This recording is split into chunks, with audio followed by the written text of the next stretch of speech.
Esther, capítulo 8.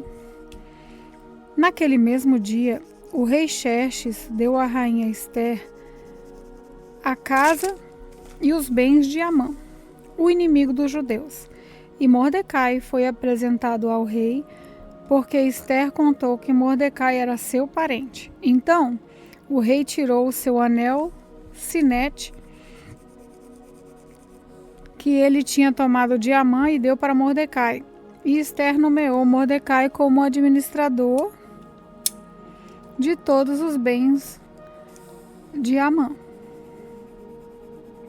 Depois Esther se jogou aos pés do rei e chorando pediu que anulasse a ordem de Amã e o descendente de Agag, e que não deixasse que o terrível plano de Amã contra os judeus fosse executado.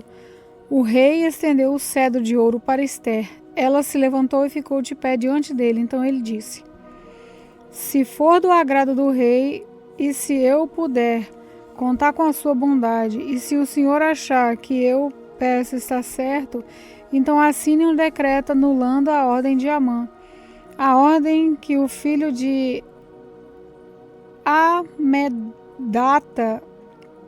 e descendente de Agag deu, para que no reino inteiro todos os judeus sejam mortos, pois eu não poderei suportar a destruição do meu povo e a morte dos meus parentes. O rei Xerxes disse à rainha Esther e ao judeu Mordecai: eu mandei enforcar Amã por causa do plano que ele havia feito para matar os judeus, e dei todos os seus bens a Esther. Mas uma ordem dada em nome do rei e carimbada com o anel real não pode ser anulada. Porém, escrevam o que quiserem aos judeus, assinem em meu nome e selem as cartas com o meu anel. Isso aconteceu no dia 23 do terceiro mês, o mês de Sivan. Mordecai mandou chamar os secretários do rei e ditou um decreto aos judeus, aos representantes do rei, aos governadores das províncias e aos chefes dos vários povos em todas as províncias do reino, que eram 127 ao todo, e iam desde a Índia até a Etiópia. O decreto foi traduzido para todas as línguas faladas no reino, e cada tradução seguia a escrita usada em cada província, e o decreto foi copiado também na língua e na escrita dos judeus. As cartas foram escritas em nome do rei, carimbadas com o anel real e levadas por mensageiros montados em cavalos, criados nas estrabeiras do rei. Nas cartas, o rei dava autorização aos judeus por todas as cidades do reino para se organizarem e defenderem contra qualquer ataque. Se homens armados de qualquer povo ou qualquer província do reino atacassem os judeus, esses podiam combatê-lo e matá-los, podiam acabar com todos os seus inimigos, até mesmo as mulheres e as crianças, e ficar com seus bens. Em todas as províncias, os judeus tinham ordem para fazer isso no dia marcado para o matarem, isso é, dia 13 do 12º mês, o mês de Adar.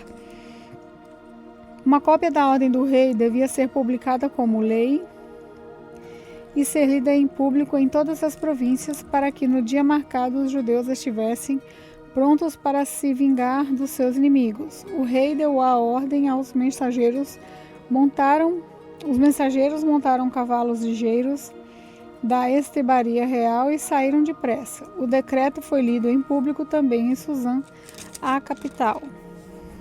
Mordecai saiu do palácio usando uma roupa real azul e branca, com uma grande coroa de ouro na cabeça e uma capa vermelha de linho fino.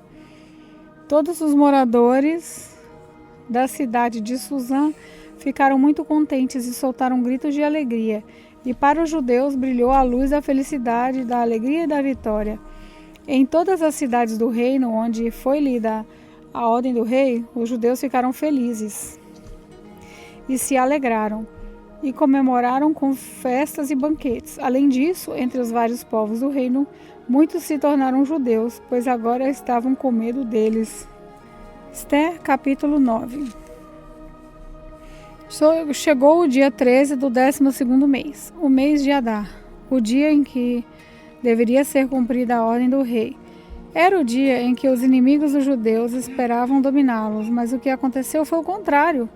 Os judeus derrotaram seus inimigos. Em todas as cidades do reino onde havia judeus, eles se reuniram para atacar os que queriam matá-los. Ninguém podia resistir aos seus ataques, pois todos estavam com medo deles. Todos os oficiais das províncias, isso é, os chefes dos vários povos, os representantes do rei e os governadores das províncias, ajudaram os judeus, pois tinham medo de Mordecai.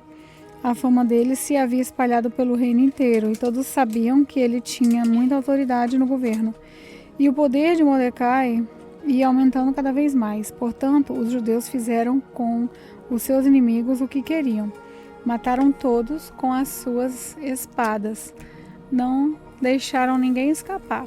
Em Suzã, a capital, eles mataram 500 homens. Mataram também os 10 filhos de Amã, filho de Amedata, o inimigo dos judeus. Os nomes deles eram Parsandata, Dalfão, Aspatá, Porata, Adalias, Aridata, Parmasta, Arizai, Aridai e Vairzata. Mas os judeus não ficaram com os bens deles. Naquele mesmo dia,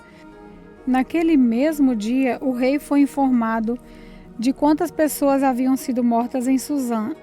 Então disse a Esther: aqui em Suzã, os judeus mataram 500 homens e também os 10 filhos de Amã. E nas províncias, quantos eles terão matado?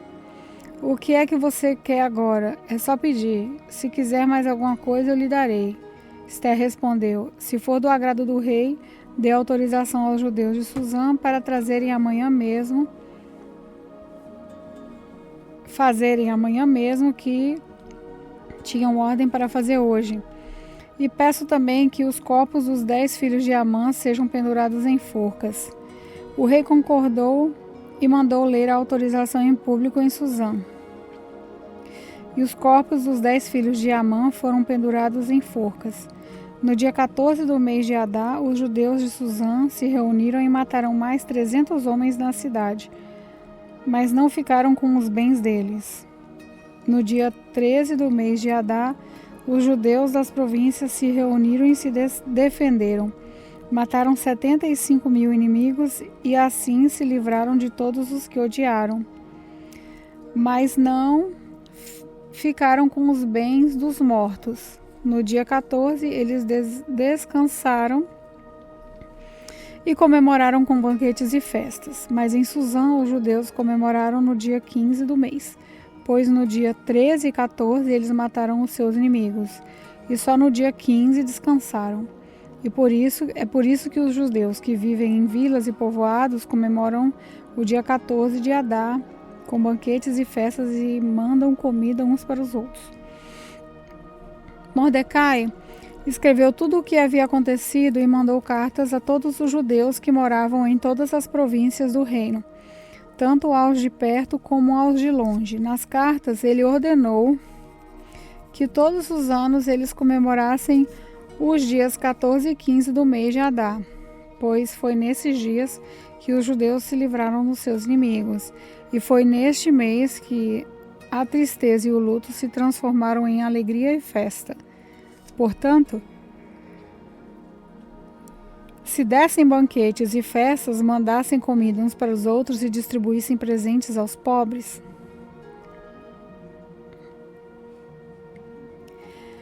Assim, os judeus, de acordo com o que Mordecai tinha escrito, começaram o costume de comemorar esses dias. Amã, filho de Amedata, descendente de Agag e inimigo dos judeus, tinha planejado acabar com eles e tinha mandado tirar a sorte. Chama-se isso de Purim, para resolver em que dia ia matá-lo. Mas Esther foi falar com o rei e ele ordenou, por escrito, que o mal que Amã havia planejado contra os judeus caísse sobre o próprio Amã. Portanto, enforcaram a mãe e os seus filhos, e por isso que esses dias feriados são chamados de Purim, que é o plural da palavra pur. Como resultado da carta de Mordecai e de tudo o que os judeus tinham visto e nas coisas que aconteceram, eles resolveram que eles mesmos e os seus descendentes e os que convertessem ao judaísmo seguissem o costume de comemorar todos os anos estes 2 dias, conforme Mordecai havia escrito. Ficou resolvido que daí em diante toda a família judaica em todas as cidades das províncias do reino comemoraria a festa de Purim, para que os judeus lembrassem para sempre do que havia acontecido. Nunca em qualquer época deixariam de comemorar essa data. A rainha Esther, filha de Abiail, também escreveu uma carta junto com o judeu Mordecai, dando todo o seu apoio à carta que Mordecai já havia escrito a respeito da festa de Purim. Cópias da carta foram mandadas para todos os judeus das 127 províncias do reino, desejando-lhes paz e prosperidade, e confirmando que a festa de Purim devia ser comemorada nos dias marcados, assim como haviam marcado para si mesmos e para os seus descendentes dias de festas e jejum. Eles deveriam seguir essas ordens do judeu Mordecai e da rainha Esther. A ordem de Esther, confirmando as instruções para a comemoração de Purim, foi escrita num livro. Esther, capítulo 10. O rei Xerxes obrigou os moradores do seu reino, tanto os do litoral como os do interior, a fazerem trabalhos forçados. Todas as grandes e maravilhosas coisas que Xerxes fez, e também a história completa de como colocou Mordecai no alto cargo do seu governo, tudo isso está escrito nos livros de história dos reis da Média e da Pérsia. O judeu Mordecai ocupou a mais alta posição no reino.